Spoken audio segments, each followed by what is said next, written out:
目前咱国内有37个死刑犯，黄林凯为什么身逢枪决呢？法务部是指出讲，黄林凯已经无非常上诉的理由。法务部长陈明谦嘛强调讲，一切拢是依法来执行。剩下36个死刑犯敢会陆续执行，还是讲有的会阁提出非常上诉？最高检是表示讲会一案一案来审理。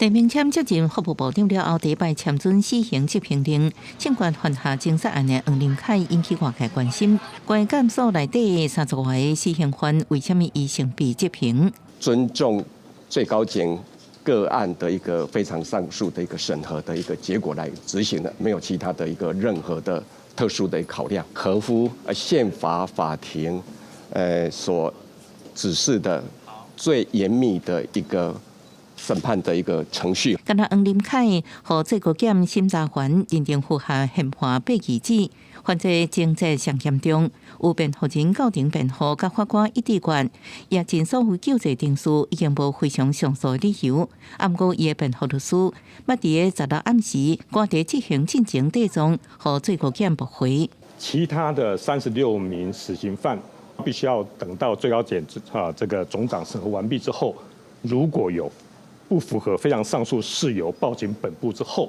本部才会依法接续处理。国内死刑犯目前还有36人，选期是不是会被执行？检察总长是不是会提非常上诉？法务部表示，依然按由最高检来调查，最高检无放定相关进度甲标准。干来讲，其他死刑犯拢继续着按着项审核当中。其实最高检是知道这个律师已经阅卷嘛，然后阅卷之后会提非常上诉的。那在这个时间点上面，就是去进行执行，我们觉得就是非常惊讶啦。在台北看守所，有时候我们有团体的辅导，他会在当中，有时候个别的辅导。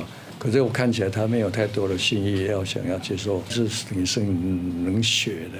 很冷血的，是因为他们没有觉得说我做的事情怎么样。继4年外，国内还有死刑犯被枪决，法务部强调，无任何政治力、外在因素的考虑，一切拢是依法进行。不过，这摆执行外界也引起无共款的声音。公视新闻采访报道。